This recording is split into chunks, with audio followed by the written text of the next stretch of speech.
Hey, everybody. Hi, Mike. Long time no see. We were just in the same meeting together just a couple of minutes ago. Um, nice to see everybody. Um, all right. So we're just waiting for people. I will go ahead and start putting the CME kind of thing in the chat box. Let me just do that right now. Let's see.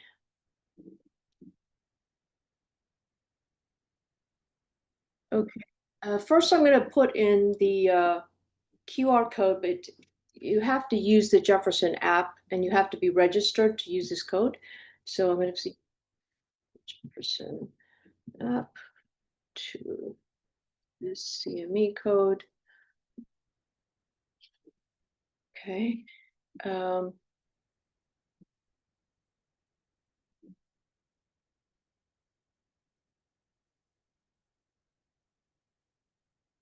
I'm also going to put a text, a number for a text for the CME as well. Okay.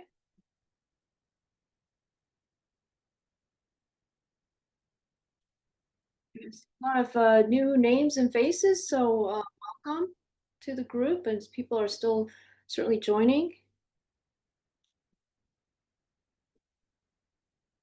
Even sees an old fellow, former fellow that is on here, so that's wonderful. It's more than one former fellow, actually. It's really wonderful to see you join us.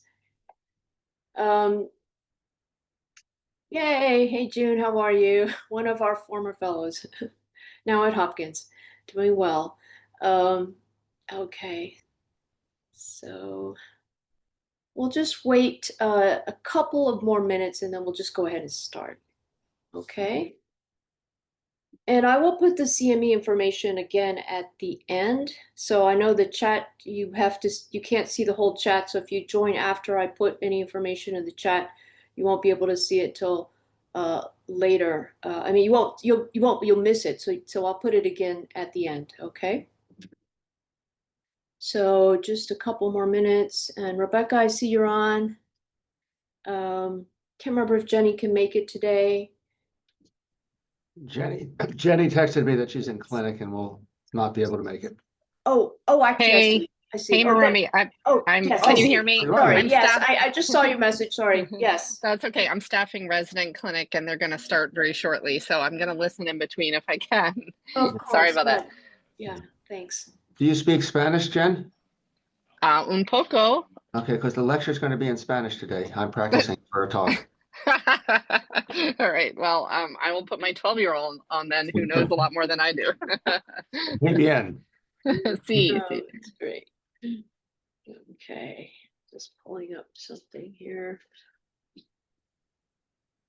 Okay.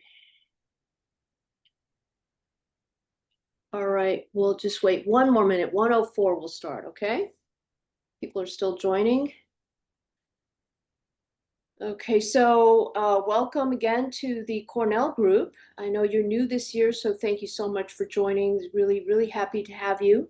And I hope that we'll hear from you as well in our lecture series. We'd love for your faculty to also lecture and actually to the whole group. If you have a lecture that you'd like to give, a topic that you'd like to be given by someone else or anybody that you'd like for us to reach out to, please email me and tell me, or Rebecca or Jenny, and let us know, and we'll be happy to invite them. Okay, so I guess I'll go ahead and start. So it's my pleasure to introduce Dr. Mike Sperling, whom I think actually probably doesn't need much introduction to this group. But Dr. Sperling is the Baldwin Keyes Professor of Neurology and the Division Chief for Epilepsy at Jefferson Sidney Kimmel Medical College. He's very well known for his research in particularly epilepsy surgery, but also anti-seizure medication trials, and actually any treatment for epilepsy out there. Dr. Sperling knows a great deal about it and has a great deal of direct clinical personal experience treating many patients with epilepsy. So it is my pleasure to introduce him and his topic. And the topic today is, has epilepsy care improved in recent years? So thank you again so much for agreeing to do this. Sure. Okay, I will share my screen. And now I'll put up so everyone should be able to see this, right? Yes. Okay, good. Okay, excellent. So this sounds like a topic with one of two obvious answers. Obviously, it has not really improved because a high proportion of patients with epilepsy still are poorly controlled. And is it clear that we've really made a dent in that? Or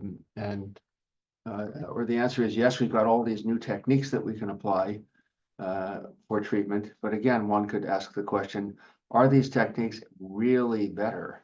And do they really make a difference? Arguably, I will offer a sizable reward to anybody at this meeting right now who can provide me one bit of evidence that reducing seizure frequency by 50% or 60% or 80% makes a real difference in people's lives. Does it really reduce mortality? Does it make them able to drive? Does it improve their ability to work? Does it eliminate the disabilities imposed by epilepsy and the fear of seizures? And I had occasion recently to go through this because I'm collaborating with a company in developing a trial for a new device I'm going to talk about at the end of my talk. And the FDA came to them at the second FDA meeting to say, you have to please provide a guide as to what you'll consider a minimally significant clinical improvement. So the MSCI, the minimally significant improvement for your device, to show that it's worthwhile, they came back and proposed a % seizure reduction, whereupon the FDA said, we're not aware of any data that provides information that does that. What provide some evidence for us. And we've gone through the literature. There's absolutely nothing. In fact, that 50% reduction, so-called responder rate in drug trials, is a number plucked out of the hat. In epilepsy surgery outcome results, choose an 80% reduction or 90% or a 50% or 10%. Nobody has ever been able to demonstrate much in the way of difference one way or another. Some quality of life studies suggest maybe improvement, others don't, but quality of life is largely determined by the Beck depression. It correlates highly with the Beck depression inventory and the Beck anxiety inventory, or comparable scores, so that what we call quality of life in our formal measures really are a surrogate measure of mood and anxiety. And I don't think we want to argue that we're really performing successful psychosurgery. So has it improved? I'm going to argue yes, it has, and try to give you some data. And I'll talk about a few things. This is sort of my outline online apps for standardized management, which if they were to be used, maybe the experts sitting in on this talk don't need this, except I use one of them all the time myself, even though I can kind of predict what it says, but I show it to patients. And but we'll talk about the advantage of apps for treatment. And I'm just going to mention physician apps. There are ones for patients as well. There are new diagnostic methods that are coming online and getting better and every day. I've had 3 meetings this week with different research groups talking about new projects for not only seizure detection, but on Wednesday I had a meeting with a guy in Israel who is reasonably convinced that he can predict seizures with high reliability based on preliminary data that predicts seizures will occur within the next 30 to 60 minutes with a high sensitivity. So again, diagnostic methods will make a difference because that will then, if we have such ability to predict, in addition to detect, can we modify treatment according to that? Arguably, detection, is implemented by the RNS device. It doesn't really detect seizures only. Like 99.99999% of what it detects are not seizures. So that's an example of detecting something and stimulating, and whether detection plays a role. But clearly, we can do things about that.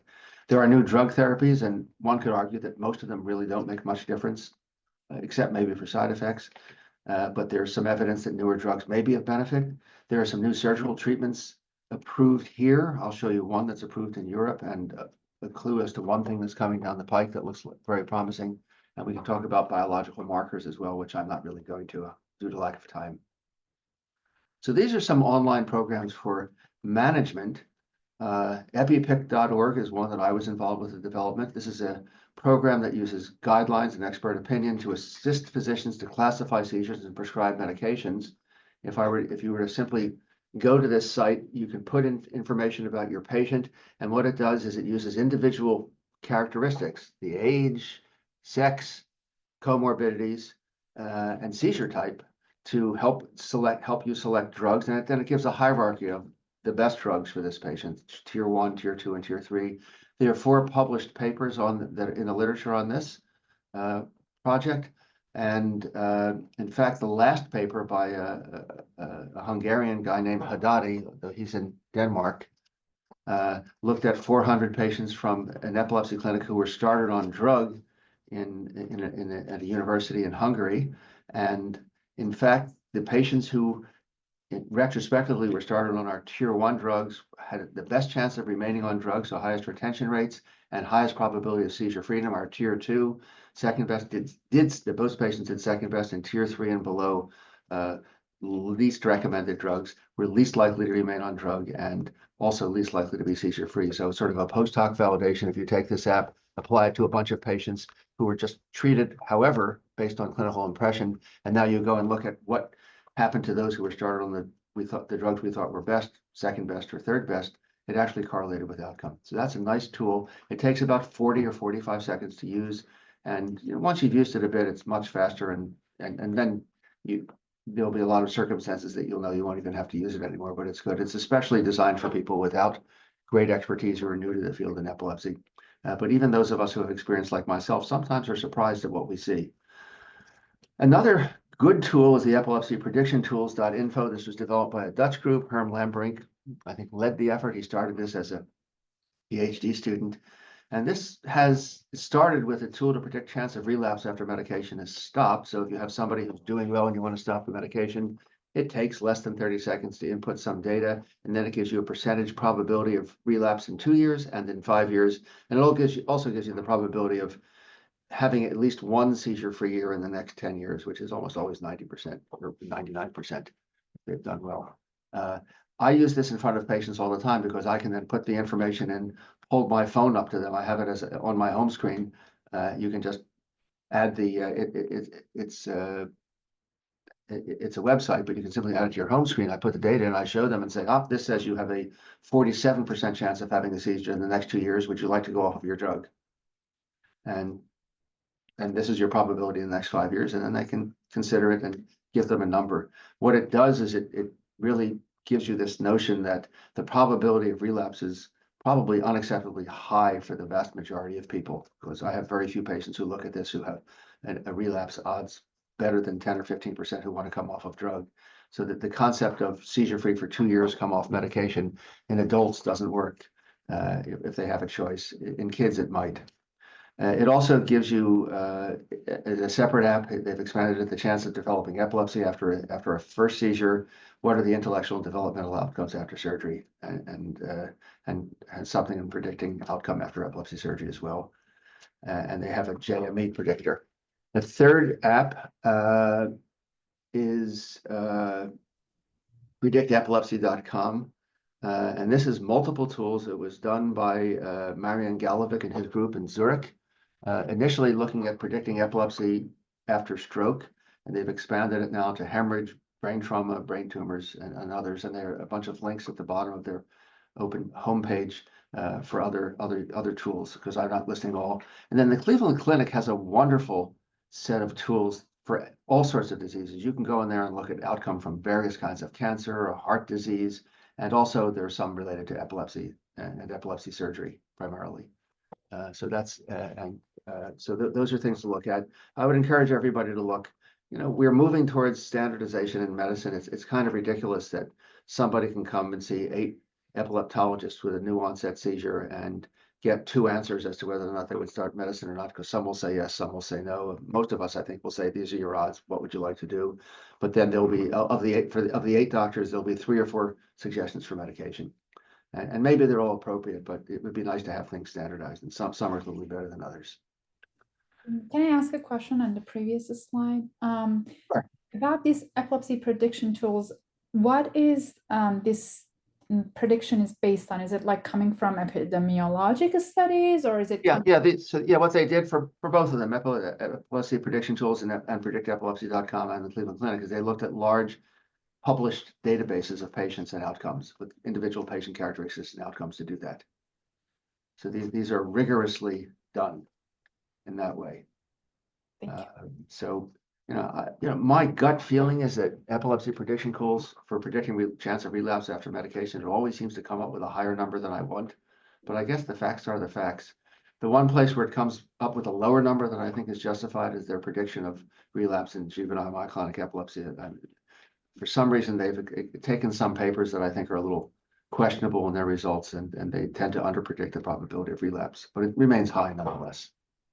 Has there been validation of these tools? They've done validation themselves, so with training sets and then non-training sets. So that's just a training set. No, there's a training set, and then they've had non-training experiments. Non-training set. Okay, This is the usual way. thank you. Okay. Now, for treatment, diagnosis is important also. Why is that? Because we know that most patients are not aware of all of their seizures. Some are not aware of any of their seizures, and even family members are often not aware of seizures. Both patients and family members agree that, especially during sleep, they miss a lot. But even during wakefulness, the spouse goes off to work, the other spouse goes off to work, and so my patient comes in to see me, and so the husband says, I saw 3 seizures this month. And you ask her, how many have you had? She said, he saw 3, because they're not necessarily aware.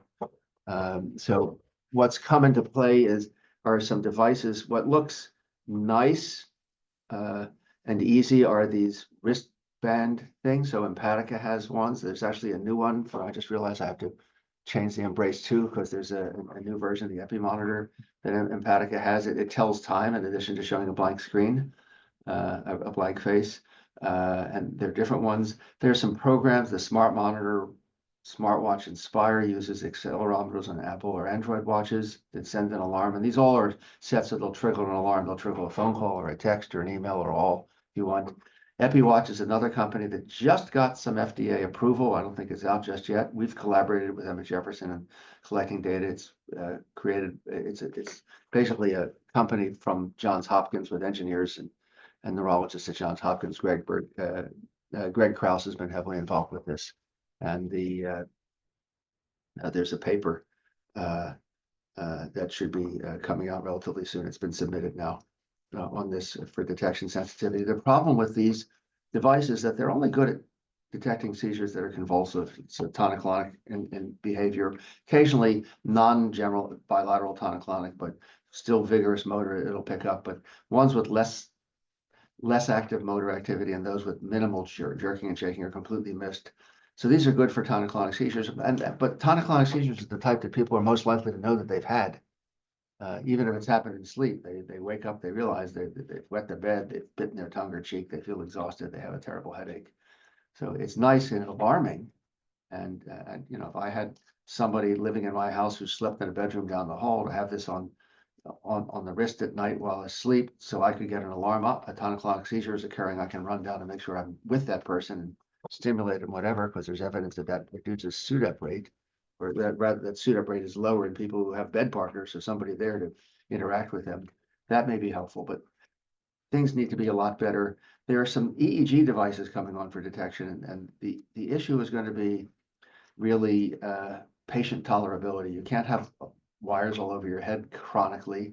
There's some headbands that look like a sweatband almost, but people aren't going to walk around like that forever.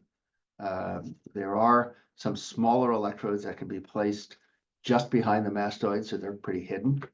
And dry electrodes are key. So there are dry electrodes that can do that now, and there are also dry electrodes that go in the ear, which look like a hearing aid, and they can be not terribly noticeable. So they'll meet that need. They may not be perfect for detecting every seizure, but they'll certainly pick up the majority of them. The Cerebell people have shown that just doing a band around the temporal region picks up at least 85% of seizures. And I would say picking up 85% is better than missing 70 or 85%, as we have in many people. So that may happen. Cost will become an issue. And ultimately, if you can detect, you can then trigger response, which, in the case of a tonic-clonic seizure, might be just having somebody there. People are working on, for example, airbag deployments for people who crash to the ground with seizures. So if it detects it, it can trigger an airbag, and that way your head is protected, your body is protected, et cetera. Similar to what's available for motorcycle riders, and what up till recently was available for cyclists, where there's an accelerometer that would trigger an inflatable helmet for bikers that was available in Sweden. Unfortunately, their version 3 did not do well, and their government pulled it off the market. Version 2 was fine, but I think this will happen in the future and not too far away. Now, how is technology also helping us, and how is care and diagnosis and treatment improved? Well, if we can diagnose people better, we'll treat them better. So this is a very recent study. It came out this year in JAMA Neurology, and this is the MELD study, which is a large group, 278 patients, 180 controls for interpreting for focal cortical dysplasia. The study is very good. I mean, one of the issues is that your yield and your sensitivity that you publish depends upon how many people you've looked at. So if you have a lot of people with epilepsy, and you're looking for dysplasias, and the conventional interpretation of MRI is negative, the sensitivity and specificity of this is, as published, is probably not really accurate, because it's biased by the fact that their dysplasia patients all had more obvious things, and the program picked it up. But nonetheless, what you're able to see is that applying artificial interpretation for MRI, there's an obvious one on the bottom in C. Hopefully you can see my arrow as well on the screen. Here's a nice big dysplasia that you can see. MELD picked up these, but even more subtle ones like this on the right. There's a subtle thickening of the cortical ribbon. MELD is able to pick that up, and in other places like this. And they went back, and a number of MRIs that were read as normal could then be re-reviewed by a radiologist and say, aha, there really is something there. Surgery happened, and a cortical dysplasia was proven.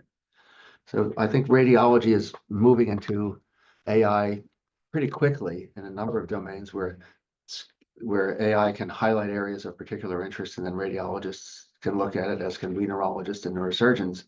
But I would be shocked if we're not using AI for this within a couple of years, because I think we really should be. And this program, by the way, is free. You can go online, download it, and your radiologist can implement it. The question is, is your radiologist actually willing to do it? I've spoken with ours right after this paper came out. It's already been a couple of months. It's only 2 or 3 months ago that the paper came out. I have yet to see them implementing MELD in their assessments, however.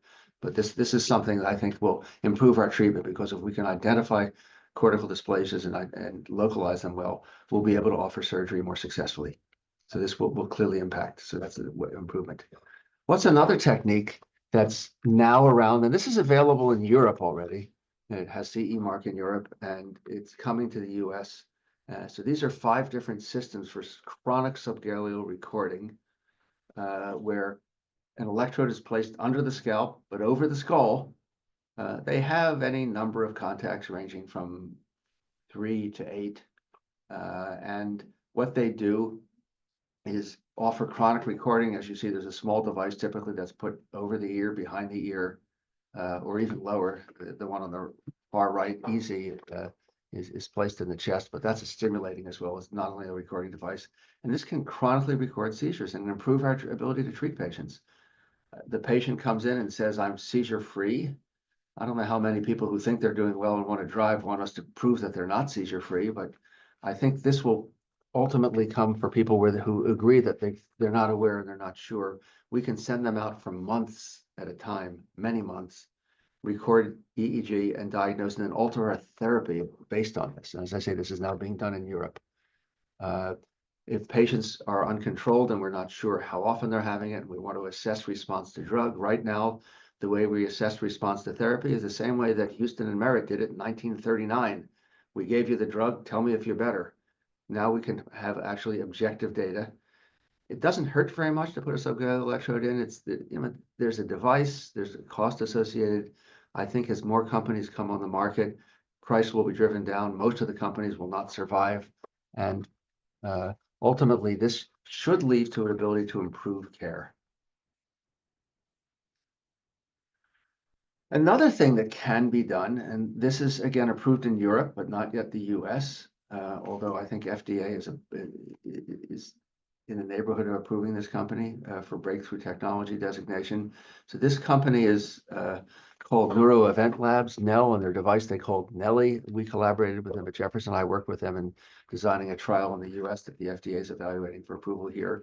And what it does basically is it applies machine learning to video, and we gave them, and Shandor Beniski in Denmark gave them a slew of videos, basically, of patients who were in the monitoring unit having seizures, having eye-assisted psychogenic seizures as well, and also they've got times when they're not having seizures, and the sensitivity for detecting seizures with major motor manifestations, clonic activity, bilateral clonic activity, or prominent tonic and clonic, even unilateral, the yield is better than 90% on this.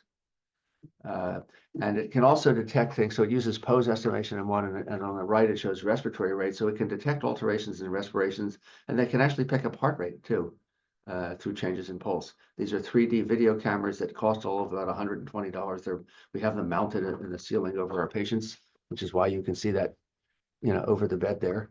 And this is, again, another means of detection, which hopefully will lead to better treatment. You send your patient home at night, you can just put a camera in the bedroom, for example, are they having seizures at night? Machine learning watches it, and you get an answer at the end of the day if there's a seizure or not. There are 2 companies that do this. Now let's talk about real therapy, drug therapy that we all engage in all the time, going directly and away from diagnosis and management. So this is a nice graph from 2021. I haven't found a good one in the literature that I've put into a talk yet. If anybody's aware of one, let me know, because I'd like to improve this by adding another drug or 2. I know that stiripentol belongs there because that came out in 2022, just after fenfluramine. But this shows the huge leap. So you can look at the left, bromides in the 1850s, phenobarbital in 1912 or 1911, I forget which.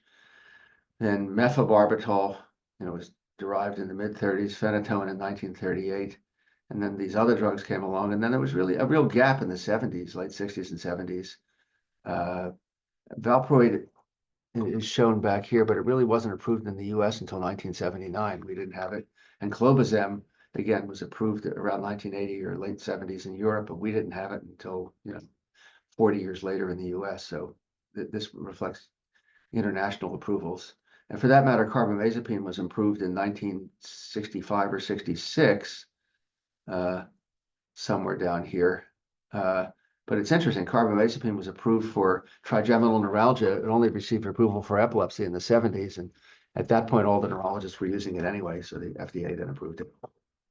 But again, has this improved our therapy?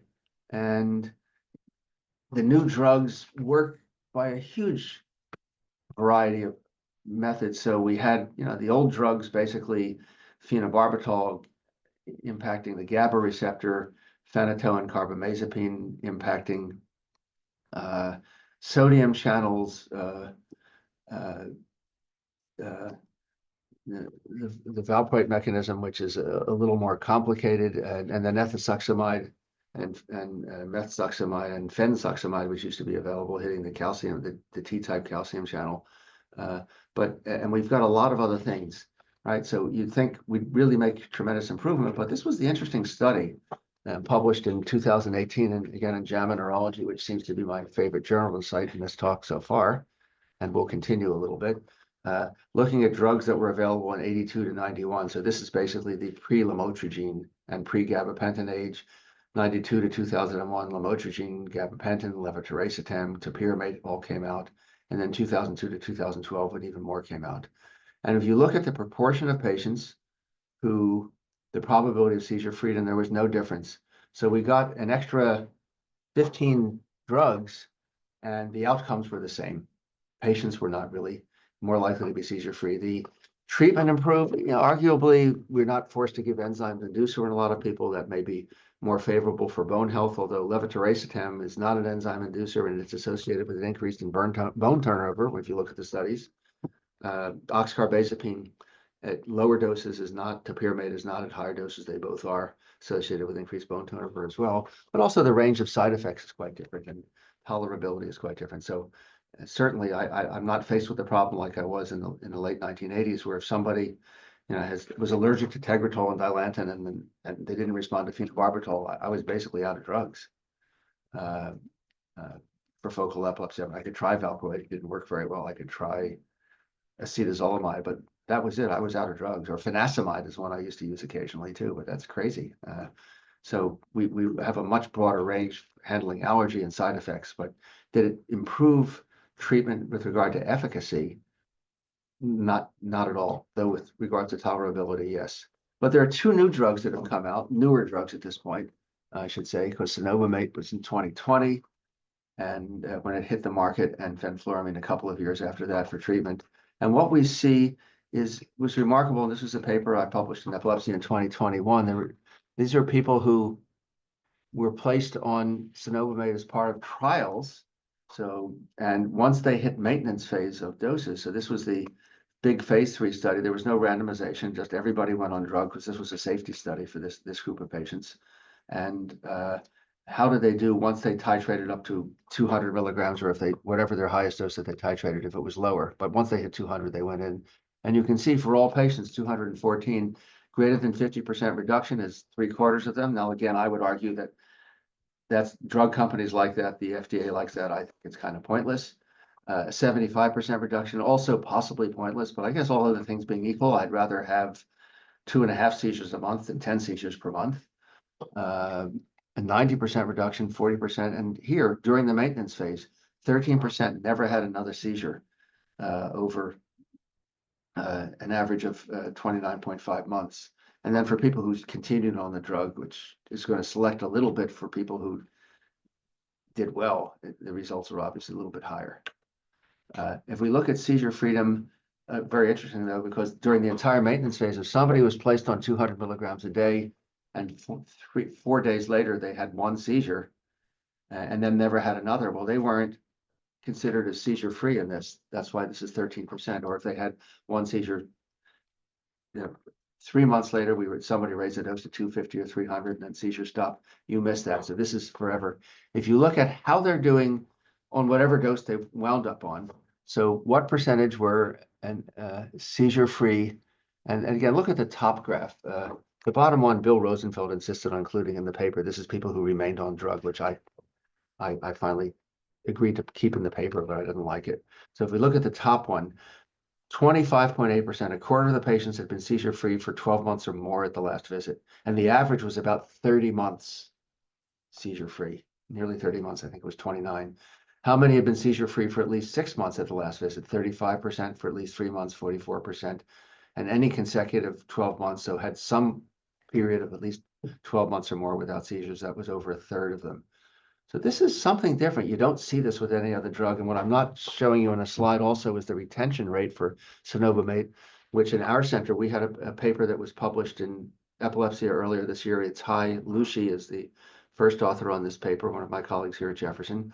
And we had an 82% retention rate at the end of 1 year. So 82% of people who started on the drug stayed on it, which is about almost exactly the same as in the trials. It's remarkable, and a couple of other people have published papers with similar findings. So this is a drug that looks better. Now, should everybody be placed on cenobamate before doing epilepsy surgery, since clearly it makes a difference, and anybody who's used it a bit has patients who are seizure-free. If you look at our paper, what we found was that if they had a seizure frequency before treatment of 1 seizure every 3 months or less, so 1 per 3 months or less, 4 per year or less, there was more than a 40% chance of becoming seizure-free for 12 months or more, and the average, again, was a couple of years at least for follow-up. If they had seizures more often than that, the seizure freedom rate was much less, and in fact, if they had weekly seizures or more, the seizure freedom rate was well in single digits, and I think even less than weekly, but more than once every 3 months, the seizure freedom rate was only around 10 or 11%. So I don't think that you want to think about epilepsy surgery as being delayed by cenobamate for a high probability of seizure freedom if they're having seizures more than once every 3 months. However, If they're a bit less frequent, and we've operated on a number of people who are still having a few seizures a year, especially tonic-clonic seizures a year, it may be worth a shot of cenobamate. And if the patient's a complicated patient, your probability of seizure freedom is not going to be enormously high. I mean, there's some people we look at and we know chance of seizure freedom might only be 20 or 30% if it's a complicated frontal lobe surgery that's going to be limited because you're not too far from motor area or Broca's area. You might think about that first. It may pose a 3 or 4 or 5 month delay on surgery, but if the probability of surgical response is not enormously high, it's worth thinking about that. Fenfluramine, same idea as cenobamate. When you look at reduction in what was termed convulsive seizures in the paper, in the highest dose, which is the top line, you know, the reduction in convulsive seizure frequency per 28 days, you can see what the percentage of patients had that. It's a remarkably effective drug. So there was a 75% reduction in convulsive seizure frequency, and again, I don't like the word. It was really hemiclonic, tonic, clonic, tonic, atonic. It was focal with jerking. So it's kind of a lousy term, and it mixes apples and bicycles in the analysis a little bit, or maybe apples and eggplant would be a better analogy since bicycles aren't plants, but eggplants are. But clearly, it's quite efficacious and worth trying. And these are typically people who have severe epilepsy that are getting this. This is being used in Lennox-Gastaut and in Dravet syndrome. So a drug worthwhile. And again, the estimated difference from placebo in the higher dose, 0.7 milligrams per kilogram, was a 62% reduction as opposed to a 32% reduction. So again, you have to be careful when you look at these slides. The highest dose was a 74.9% reduction, but in fact, the placebo patients did a little better too. So, you know, what's to be expected over just giving a sugar pill? About 60% at a high dose, which was highly significant. And the other interesting thing is the longest seizure-free interval days. So the median was 25 days at the high dose, 15 at the low dose, and 9.5 at placebo. So the people who had this, and it was a lot of kids especially, had extended periods with several weeks without seizures at times, which is terrific. Now let's talk about neuromodulation. I'll be careful. And thermal ablation. Dr. Kang is here. She's the expert on thermal ablation. It's a technique that's come out in the last 15 years. We did our first case. We were the first adult hospital to do it in the country in the end of 2011. Texas Children's also did it in 2011. They were the first pediatric hospital to do it. So that works, and picture on the right. And we've now moved pretty much exclusively to two probe ablation for mesial temporal lobe epilepsy, because you can't curve in and get the superior amygdala and the piriform cortex with a straight hippocampal electrode. So the second one can come in and get more medially, and we think that will lead to a higher effect. We also have benefits from RNS that's been approved. Is that an improvement really? DBS, is that an improvement? VNS is old. I haven't included that as recent improvements. Extracranial electrical stimulation available in Europe, not here. And then a couple of things that are under investigation, and I'll show examples of one, but are likely to come to us. Focused ultrasound is clearly going to be one of our tools, and some people are already starting to use it. Gene transplant is an investigational therapy. Not enough data to even comment about efficacy yet, and inhibitory interneuron transplant. So the outcome after interstitial thermal ablation, this is a paper we collaborated with Brett Youngerman at Columbia, is the first author, is a neurosurgeon there. And this was 268 patients in a large number of centers. I forget the number, it was a dozen or so centers, at least 12 centers around the country, including us and probably some of you on this call. And again, what percent were seizure-free at 1 year? 56%, 240 patients at 2 years, 53%. But keep in mind, this is sort of overall. So this includes all of the patients that we first started lasering, and everybody else first started lasering when we didn't know the importance of being more anterior and more mesial, and we weren't even using two-probe approach. So I would like to think that this is sort of a floor at this point with, see at 6 months at 65, 55%. with, about 55 to 60% of people. There are other studies suggesting 62 or 64%. I'll show you one other data. Keep in mind that the anterior temporal lobectomy paper published by Sam Weeb in the New England Journal, the randomized controlled trial of anterior temporal lobectomy, Sam at 1 year had a 59% seizure-free rate. So we can all tell our patients, oh, we think you have an 80% chance of seizure freedom. And you'll see papers in the literature like that. But when people actually do careful prospective studies, they're never able to replicate that 80%. And those that do, I'm dubious about the results. So this is not far off from a temporal lobectomy. And even if you wanted to think that mesial temporal lobe epilepsy has a 70% seizure-free rate at 1 year, if it's 58 here and that, and again, depending upon where you are in our center, it's about 63% seizure-free. It's a lot better to come in the hospital for an overnight, have minimal discomfort that only needs acetaminophen, and you're back to work in 2 or 3 days, as opposed to an open craniotomy with several days of hospitalization, at night in the ICU, out of work for 4 to 6 weeks. You can always go back and do a temporal lobectomy. So I think treatment has clearly improved. It's less invasive. The data for the SLATE trial is being presented at the American Epilepsy Society meeting, and the paper should be submitted in September, October at the latest. The other paper that just came out, also in JAMA Neurology, coincidentally, and this is the group that used the Monteris device. So what I showed you before were the people using the visual ace device that's now owned by Medtronic. This is the Monteris device. Their paper just came out. And again, you can see if you go to 12 months, they have about 60% seizure-free in 105 patients, and they've lost, they don't have follow-up in all of their group. And then the numbers get smaller and smaller, so the confidence intervals are broad. But we're not seeing as a tailing off at 3, 4, or 5 years where the outcome is worse. So again, it's this neighborhood of 60% seizure-free. What's impressed me, I must say, and this is the ILE outcome class, which is a little stricter because if you have an aura, then you're not doing well according to the ILE for class 1. Which is kind of overly stringent in my view. If somebody has an occasional aura, they can still drive, they can still function, and it doesn't make a difference. And half the time, what's called an aura may not even be an aura. It's hard to be absolutely certain.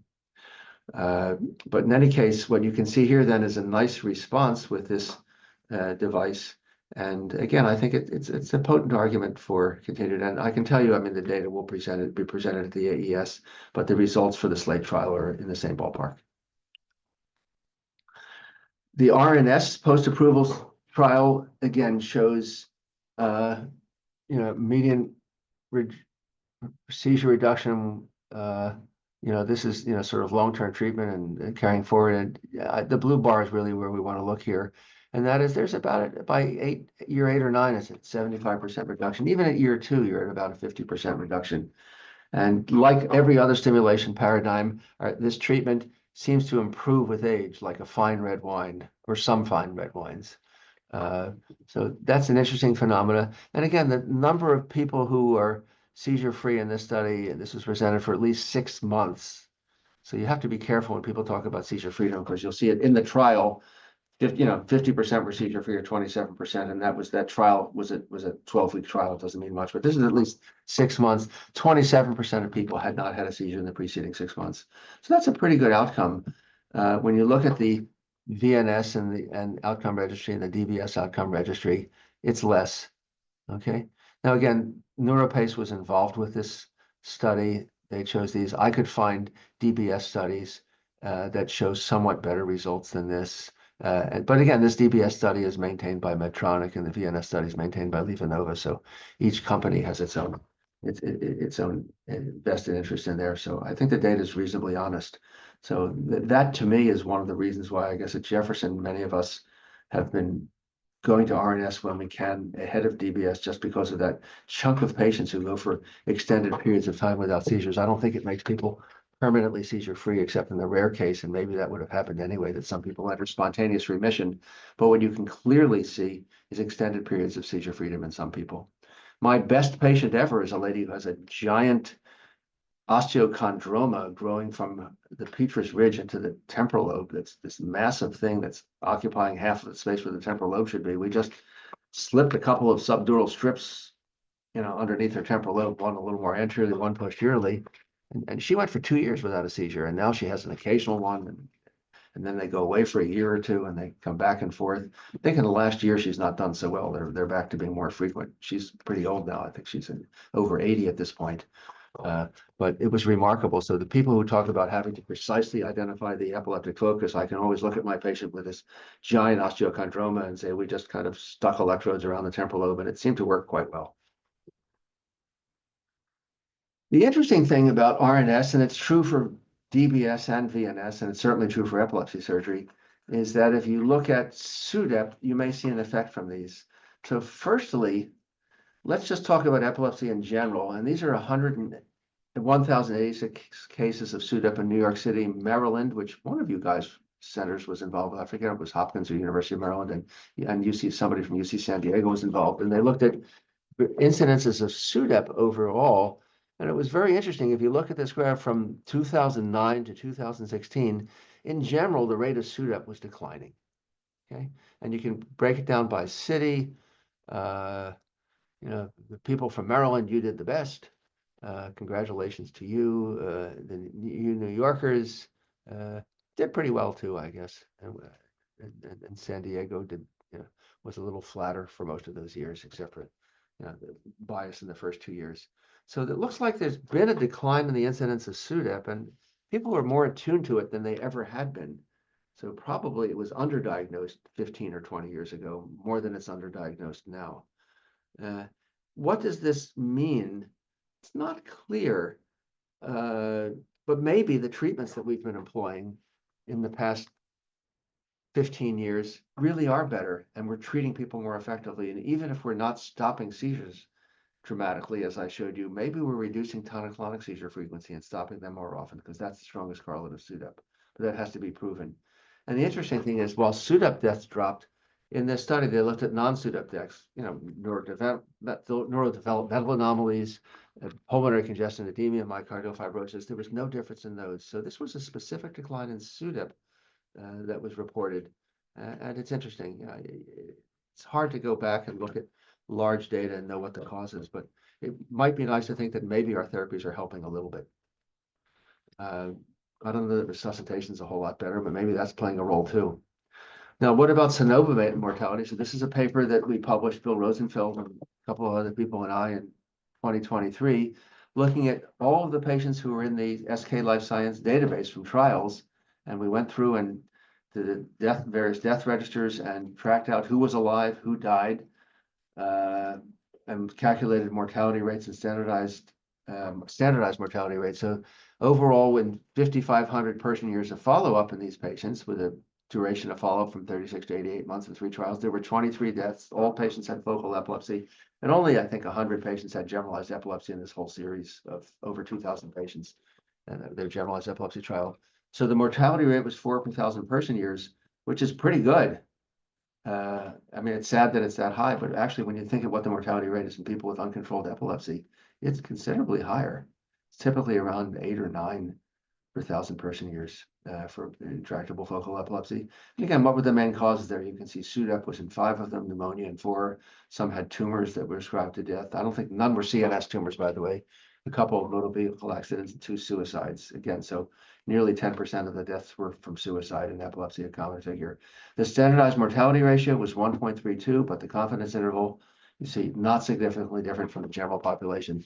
So it looked like mortality, and this is all-cause mortality in SUDEP here, 9.1 and 3.8 per 1,000 in published series. So the conclusion is people with cenobamate didn't die the way you expected them to. There was a reduction in the expected mortality rate. And similar to epilepsy surgery, which I published, you expect them to die at a certain rate, and they just don't. And in fact, what we found with epilepsy surgery is that patients without tonic-clonic seizures, people who were seizure-free, died at the same rate as the general population. So the excess mortality from epilepsy was eliminated. And it's not just SUDEP, because remember, SUDEP at most accounts for 50% of the deaths in people with uncontrolled epilepsy. And for epilepsy overall, it's even a lower percentage of deaths.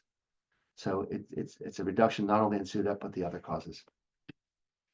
With RNS, the same thing was fine. Dilip Nair published this in Neurology also in 2020. Of 256 patients, 16 deaths over 9 years. And I guess if you think about it, I mean, these are not a lot of old people getting RNS in these trials. 16 deaths out of 256 over 9 years. That's a lot of deaths, right? 4 were definite SUDEPs, 2 probable, 3 possible, 2 suicides again, that same, so over 10%, 2 out of 16, 12% really are suicidal causes. And the rate for definite or probable SUDEP was 2.8 per thousand person years, right?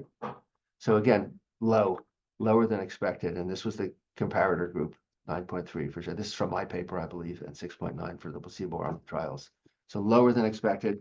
And the DBS SUDEP rate, similarly, 8 deaths during the assessment period, 4 were SUDEP, 1 probable during baseline before implant. And again, the definite and probable rate, 2.1 per thousand person years. Mortality rate, 6.9. Again, lower than expected. And then they found another study in this paper. I was actually a co-author in this as well, of 25 deaths per thousand person years in some people with refractory, if they have more severe epilepsy and generalized epilepsy. So the SUDEP rate is lower as well. So all of the techniques, and the same thing's been shown with VNS, a lower than expected death rate. So I think treatment has improved if it's saving lives.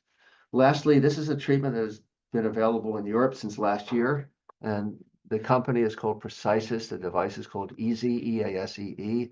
It's been approved in the EU based on a single non-randomized uncontrolled study of electrodes delivered subgallally. So it's under the scalp, over the skull to stimulate the brain. And amazingly, they allowed the doctors to adjust drugs during the trial.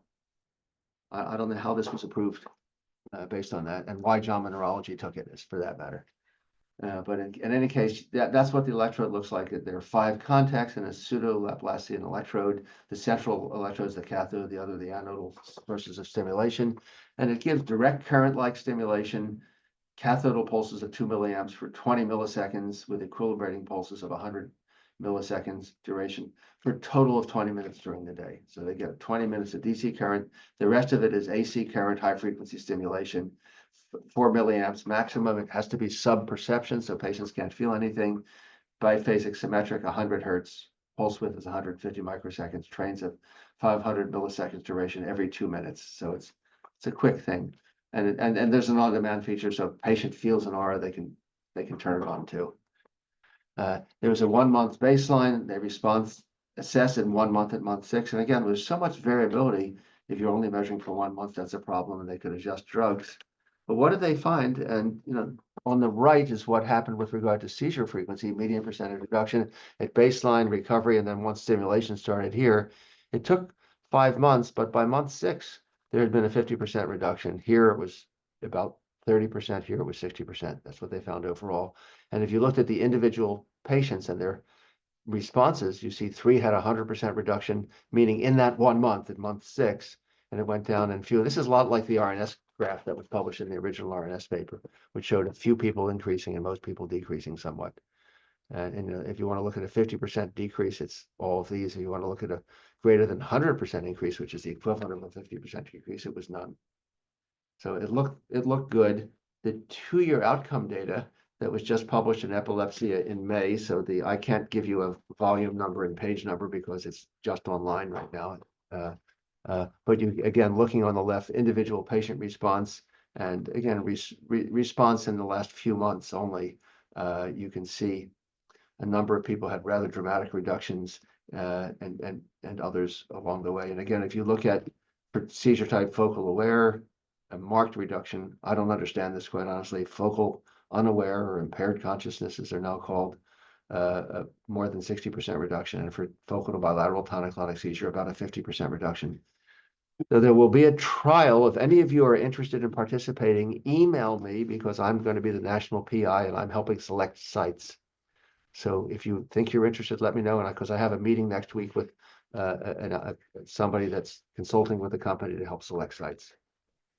But it'll be an interesting trial. It'd be great. It's like RNS, only you don't have to stick wires in the brain. You can deliver current to the brain independently. And like many people, we know that RNS doesn't work by stopping seizures after they started. We know that it changes connectivity and it prevents them from happening. And it may be just delivering intermittent stimulation, randomly during the day, irrespective of what the EEG shows, is good enough to reduce seizures. That would be the hypothesis. And if this proves to work, and I suspect it will, then we have another good tool. The last tool, and then I'll end and have a few minutes for questions. And This is not available yet, but I thought you might want to know about it. Has treatment improved? Yes, I hope I've convinced you. We reduced mortality, we improved ability to detect seizures. Our drugs are better, certainly with regard to side effects, but even for efficacy. We have stimulation techniques that work and reduce mortality. And this is coming on, it's still in phase 2. The company is named Neurona. They take they take stem cells, differentiate them to be inhibitory interneurons, and then these are implanted in the hippocampus. They have patients with unilateral mesial temporal sclerosis included here. There's a bilateral mesial temporal sclerosis that's recruiting now, and also unilateral mesial temporal onset with normal MRI, but SEEG proven mesial temporal sclerosis. And we have 5 subjects with reasonable outcomes. So the number is small, but it's striking. If you look at the percent reduction, this is the 100% line. Months 7 to 9, 10 to 12, 13 to 14. Several of these patients are seizure-free, and all have had a marked reduction. And it's interesting, in the animals, it took several months, I think 4 months or 5 months for it to work. In humans, it seems to work right away at month 1. They're seeing results immediately. So this is, again, inhibitory interneuron transplant. There's some data. I can't show you gene therapy or gene transplant, gene therapy, but it's not transplant results yet. There are only a couple of patients with very early results, and it looks promising. I can't say numbers or give numbers because it's not meaningful at this point. There was only results in 2 patients that I saw as of June, beginning of June. But that is also in trial with the same kind of target, injecting an AAV into hippocampus in people with hippocampal seizures so that those increased expression of GABA, just like you get with these inhibitory interneurons, to trigger greater inhibition and hopefully block seizures. So I think we've made good progress in the past 2 decades or so. I think application of technology offers much better diagnostic and management tools, and don't undersell those apps I talked about at the beginning. I can tell you my personal experience for drug withdrawal in seizure-free patients, the apps is wonderful and patients love it. I think for selecting drugs, it's very good. And there are all sorts of other situations, predicting surgical efficacy, predicting surgical outcome. More are coming online. I think the newest drugs are better with regard to efficacy and well tolerated. The not newest drugs, newer than Dilantin and Tegretol, are better in some respects from certainly tolerability point of view sometimes, and for side effect profile. And there's an advantage to that. And I think, I would love before I retire that our treatment for intractable epilepsy is not hacking out a piece of the brain. I started my fellowship, and now I'm still doing the same thing years later. In fact, Otto Förster in Germany was doing this in the 1920s. This was sort of the modern era of epilepsy surgery, really began in the 1920s with Förster. Wilder Penfield went and spent a couple of years with Förster in Germany in the 1920s, and then he moved to Montreal and then started up the North American one in the early 30s. At the MNI. And we're basically doing the same thing. We're cutting out pieces of people's brains. It would be nice not to do that. Injecting genes is nice. It'd be nice not to have to inject, but maybe we do. Injecting cells is nice. Again, it's a bit invasive, but at least we're not cutting out pieces of brains. We're modifying them. And, will we have drugs that are perfect? I doubt it, but I would love to be proven wrong. Again, reducing SUDEP is a nice objective sign, and reducing death rates is an objective sign that improvement has occurred. You could tell me you disagree, you don't think drugs are any better, surgery is no better, but our treatments save lives. Medical therapy does, neuromodulation does, surgery does, and that's good. And the new techniques on the horizon really offer hope for the future. And this is Philadelphia at its best, and I will end here and take a few questions. Thank you so much. Always wonderful talks. I feel lucky to work with you. I always get to hear these words of wisdom. So I'll open it up. Actually, I think there's a few comments in the chat, so I'll just go through those first. So there's a comment, maybe a question about, are there Bluetooth connected electrodes for monitoring? The answer is yes, there are commercial devices out that you can use. I have on my desk. You can see that. I have to hold it in front of something that's a little brighter. This little box, this is by a company called Epitel. They're harassing me to sell it to me, to use it. But there are 2 contacts on there, one here, one here, one in the back, one in the back. They stick to the scalp in the front. You know, you can put on a baseball cap, you wouldn't see it. They can be worn for a week at a time. You then take it off, put on a fresh sticker, and sticks on for another week. You can send people out for weeks at a time for monitoring already. This is available, and it already uses some automated seizure detection and analysis. That's available. The subgaleals, again, unique EEG is available in Europe already. Easy is available in Europe, and I think these techniques will be available. The issue is going to be paying for it. What will the insurance companies actually reimburse? And I see somebody says there, who reads these EEGs, so much data? When you have this, the solution has to be automated EEG interpretation. And reading these subgaleal EEGs, if you have 2-channel EEG and you're trying to read seizures, I can tell you, I've been reading EEGs for a while. It's hard for me to look at those and see it. So obviously they point, oh, there's a seizure, see? And it's like somebody pointing to a Picasso painting and say, see the man and the woman playing the mandolin, and I see a bunch of squares, right? And it's good. We'll have to retrain ourselves, and we clearly will have to use some automated seizure detection method, be it persist or some AI techniques. And these companies are all now applying AI to their data, to their data, to make it very efficient for us. So that's how we'll do it. Automated techniques will highlight areas of concern, and then we can review it, decide what we have. Another question in the chat, what kind of approval process is this? I think that was referring to the epicranial cortical electrical stimulation study. Yeah, so the company has to do a trial in the US, and there's probably going to be a good somewhere between 12 and 20 sites, probably more like 20 sites at least, that will be recruited, hopefully with the study to start next year, to implant patients and study this. And it's going to be really studied for efficacy, not just for monitoring of seizures. So the FDA, there's a meeting with the FDA later this month, where hopefully they're hoping the final protocol will be approved by the FDA, and then the program will start with its hoped enrollment in the first quarter of 2026. Great. I know we're at the hour already, but does anyone else have a question they'd like to ask before we end?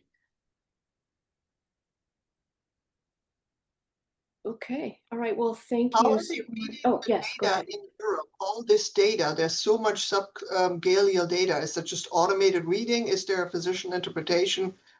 Yeah. I mean, right now, the way it's done in Europe, I think that there's physician interpretation and there's automated screening. So you don't have to look at everything. Kind of like what you do in your epilepsy monitoring unit. You don't look at every second of every day. You have somebody screening it for you. Ideally, you've got something equivalent of persist screening, and you can look at relevant things, and then you do some scattered looks here and there to make sure that persist isn't missing something. And I think no, but this is months of data. That's quite different than 24 hours, right? So right. You really have to rely on your AI tool then in order to not miss anything. Absolutely, you'll have to rely on that AI tool, and I think we all understand that it may not be perfect, but the perfect shouldn't be the enemy of the good. I have zero possibility of monitoring people long term right now. Even if my AI tool misses 10% of seizures, that's better than missing 100%, which is what I have right now. Yeah, no, it's great. I mean, I was just asking a question. I'm not criticizing. Yeah. I find. I agree. Yeah, and I have no invested. I mean, I don't own stock in any of these companies. I take no money personally for doing any of this either. I just think that there always are going to be limitations, and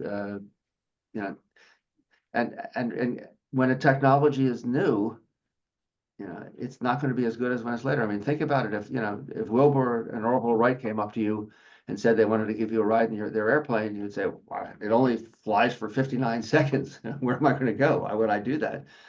But the reality is 10 years later, people were flying hundreds of miles, and 20 years later, Lindbergh flew across the Atlantic, right? So I think we'll see technology evolve rapidly. Yeah. No, true. Okay, All right, thank you so much. Sure. Okay, thank you, Mike, so much. All right, have a nice weekend, everybody. See you next Thanks, month. bye. All right, bye-bye.